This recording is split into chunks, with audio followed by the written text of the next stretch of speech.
ఒక్కసారి కూడా ఆలోచించకుండా ఎవరినైనా ఏదైనా అనేస్తారు. దానివల్ల అవతల వాళ్ళు ఎంత ప్రాబ్లమ్స్ ఫేస్ చేస్తారో, ఎంత సఫర్ అవ్వాల్సి ఉంటుందో అని ఏ మాత్రం ఆలోచించరు. గైస్, కొన్నిసార్లు మన కంటికి కనిపించినవన్నీ కూడా నిజాలు కావు. పూర్తిగా ఆలోచించకుండా డెసిషన్ తీసుకోవడం వల్ల, పేషెన్స్ తో ఉండకుండా బిహేవ్ చేయడం వల్ల జీవితాలు చాలా మందివి డ్యామేజ్ అయిపోతున్నాయి.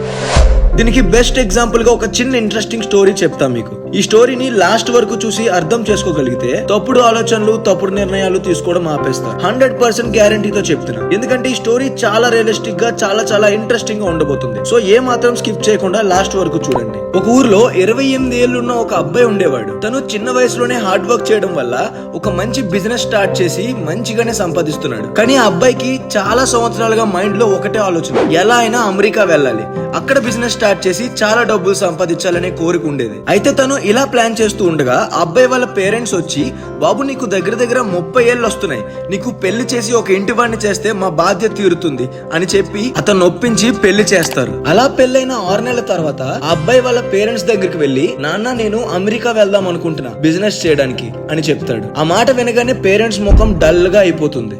ఎందుకంటే 50 ఏళ్లు పైన ఉన్న తల్లిదండ్రుల్ని దగ్గరుండి చూసుకుందాం అనే ఆలోచన లేదు అని బాధపడుతూ ఉంటారు మనసులో. మొత్తానికి పేరెంట్స్ కి అయితే ఒప్పించేశాడు. తర్వాత అతని వైఫ్ దగ్గరికి వెళ్లి సేమ్ మ్యాటర్ చెప్తాడు. ఇలా వెళ్దాం అనుకుంటున్నా అమెరికాకి, మంచిగా సంపాదిస్తా, బిజినెస్ చేస్తా, ఫ్యామిలీని సెటిల్ చేస్తా అని అంటాడు. అప్పుడు ఆ మాట విన్న ఆ వైఫ్ చాలా బాధపడుతూ ఉంటది. ఎందుకంటే పెళ్ళయి 6 నెలలు అవుతుంది.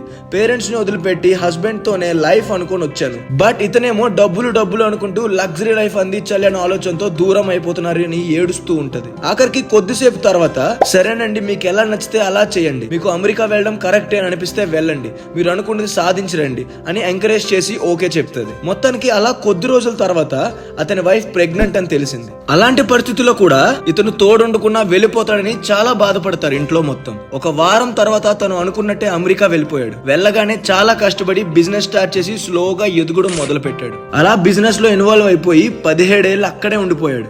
చాలా డబ్బులు సంపాదించాడు. ప్రతి నెల ఇంటికి డబ్బులు పంపించేవాడు కూడా. అతనికి కూతురు పుట్టింది. అలాగే బిజినెస్ కూడా గ్రో అయింది. సో కూతురికి లగ్జరీ లైఫ్ ఎలా అయినా ఇవ్వాలి అని ఇంట్లో వాళ్ళతో ఎక్కువసేపు మాట్లాడడం అవ్వేది కాదు అతనికి. ఏదో నెలకి ఒక 3 సార్లు 4 సార్లు మాత్రమే కాల్ చేసి మాట్లాడేవాడు అంతే. అలా మొత్తానికి 17 ఏళ్ళు కంప్లీట్ అయ్యాక అతనికి ఇంక నేను సంపాదించింది చాలు, తిరిగి ఇంటికి వెళ్ళిపోదామని డెసిషన్ తీసుకున్నాడు. మూటాముళ్ళు సర్దుకొని ఇంటికి వెళ్ళిపోవడానికి ఫ్లైట్ టికెట్ తీసుకున్నాడు. ఫ్లైట్ లో పక్క సీట్ లో ఒక 70 ఏళ్ళు ఉన్న ఒక తాతగారు కనిపించారు. చాలా సాడ్ ఫేస్ పెట్టుకొని కూర్చున్నారు. అప్పుడు ఈ బిజినెస్ మ్యాన్ కన్సేపు అతను అబ్జర్వ్ చేసిన తర్వాత, excuse me sir, why are you sad అని అడుగుతాడు. దానికి అతను, పర్లేదు సార్, మీరు నాతో తెలుగులోనే మాట్లాడండి, నేను తెలుగు వాడినే అని అంటాడు ఆ ఓల్డ్ మ్యాన్. వెంటనే ఈ బిజినెస్ మ్యాన్ అంటాడు, మిమ్మల్ని చాలా సేపు నుంచి అబ్జర్వ్ చేస్తున్నా, ఏదో కోల్పోయిన వారిలా బాధపడుతున్నట్టు అనిపిస్తుంది, ఏమైంది అని అడుగుతాడు. అప్పుడు ఆ ఓల్డ్ మ్యాన్ చెప్తాడు, సరిగ్గా నాకు 25 ఏళ్ళు ఉన్నప్పుడు వచ్చాను అమెరికాకి. సొంత ఊర్లో పెరిగి పెద్దయి, కష్టపడి చదువుకొని నా స్కిల్ ని, నా టాలెంట్ ని వేరే ఊర్లో అమ్ముకుంటూ బతుకుతున్నాను. ప్రతి నెల 4 రూపాయల కోసం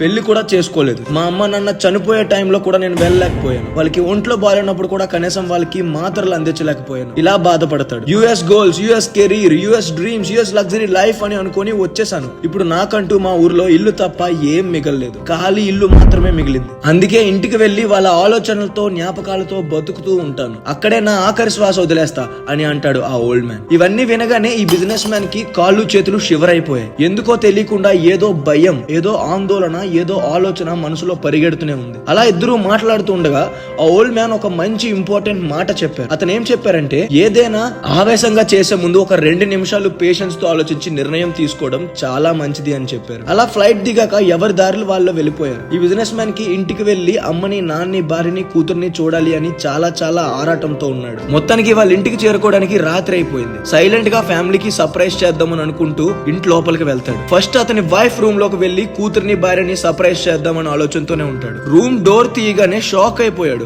బాధతో, కోపంతో రగిలిపోయాడు. ఎందుకంటే మంచం మీద అతని వైఫ్ తో పాటు అదే బెడ్ మీద ఒక యంగ్ బాయ్ పడుకుంటాడు. ఈ సీన్ చూడగానే ఫుల్ గా కోపం అయిపోయి రూమ్ బయటకు వచ్చేస్తాడు. అతని మనసులో ఇలా ఆలోచిస్తాడు, రెక్కలు ముక్కలయ్యేలా నేను హార్డ్ వర్క్ చేసి ఇంటందరినీ వదులుకొని వేరే ఊళ్ళెళ్ళి సంపాదిస్తుంటే మా ఆవిడ నన్ను ఎలా మోసం చేయగలిగింది, అండ్ ఫ్యామిలీ కోసం ఇంత డబ్బులు ఉంచేసి లగ్జరీ లైఫ్ అందిస్తే నా వైఫ్ ఇలా ఎందుకు చేస్తుంది అని తనలో తానే కుమిలిపోతాడు. 10 నిమిషాల తర్వాత అదే కోపంతో అక్కడే ఉన్న ఒక పెద్ద కత్తి తీసుకుని మంచం మీద ఉన్న ఇద్దరిని నరికి చంపేద్దామని ఫిక్స్ అవుతాడు. కత్తి వెనక్కి బలంగా లిఫ్ట్ చేశాడు. బట్ సడన్ గా ఫ్లైట్ లో కలిసిన ఓల్డ్ మ్యాన్ మాటలు గుర్తొచ్చాయి అతనికి. ఏదైనా చేసే ముందు ఒక 2 నిమిషాలు ఆలోచించు అనే ఈ మాట గుర్తొచ్చి కత్తి కిందకు పడేస్తాడు. అప్పుడు ఆ కత్తి కింద పడిన సౌండ్ కి అతని వైఫ్ నిద్రలేస్తుంది. అతన్ని చూడగానే చాలా సంతోషంతో ఆ వైఫ్ కి హ్యాపీ టీయర్స్ వచ్చేసాయి, అంటే ఆనంద బాష్పాలు వచ్చేసాయి.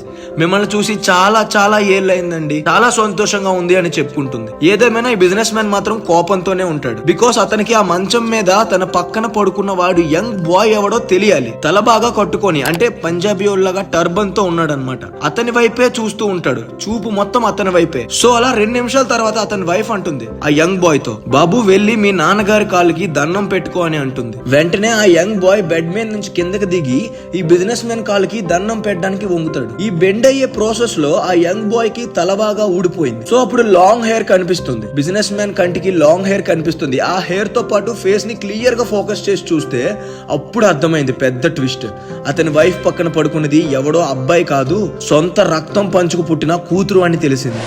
ఏంటిదంతా అని అడుగుతాడు వైఫ్ తో. అప్పుడు ఆవిడ క్లియర్ గా ఎక్స్ప్లెయిన్ చేస్తది కూర్చోబెట్టి, ఈ పాప మన కూతురే, నేను ఒక అబ్బాయి లాగా పెంచాను. ఎందుకంటే మీరు మమ్మల్ని వదిలేసి వెళ్ళిపోయాక ఇంట్లో వాళ్ళు పెద్దవాళ్ళు అయిపోయారు, చాలా వయసు దాటిపోయింది. ఈ సమాజంలో సేఫ్ గా ఉండాలి అంటే మన పాపకి ధైర్యం కావాలి, అందుకే ఇలా చేశాను అని చెప్తాది. ఈ మాటలు విన్న బిజినెస్ మ్యాన్ కి కళ్ళలో నీళ్లు తిరిగాయి. ఎందుకంటే ఫ్లైట్ లో కలిసిన ఓల్డ్ మ్యాన్ మాట పట్టించుకోకుండా ఉండుంటే ఈ పాటికి కూతుర్ని భార్యని చంపేసేవాడు. ఈ విషయం చాలా చాలా బాధ పెట్టేది. జీవితాంతం అతన్ని చంపుకొని తినేది ఈ చేదు విషాద గాథ. గైస్, ఈ స్టోరీలో నుంచి మనం ఏం నేర్చుకోవచ్చు అంటే, ఏదైనా ఒక ఇంపార్టెంట్ పెద్ద డెసిషన్ తీసుకునే ముందు లేదా చేసే ముందు ఒక్కసారి ఆగిపోయి 2 నిమిషాలు ఆలోచించాలి. ఆవేశంలో కోపంలో తీసుకున్న కొన్ని డెసిషన్స్ వల్ల ఆ దేవుడు కూడా క్షమించలేనంత పెద్ద తప్పులు చేసేస్తాం. కొంత సమయం గడిపితే ఆలోచించడానికి ఫ్యూచర్ లో బాధపడే అవసరం ఉండదు. వీడియో ఎలా అనిపించిందో కమెంట్ చేయండి. అలాగే వీడియో నచ్చితే లైక్ చేసి షేర్ చేసి ఛానల్ సపోర్ట్ చేయడం మాత్రం మర్చిపోవద్దు. Thank you for watching. జై హింద్.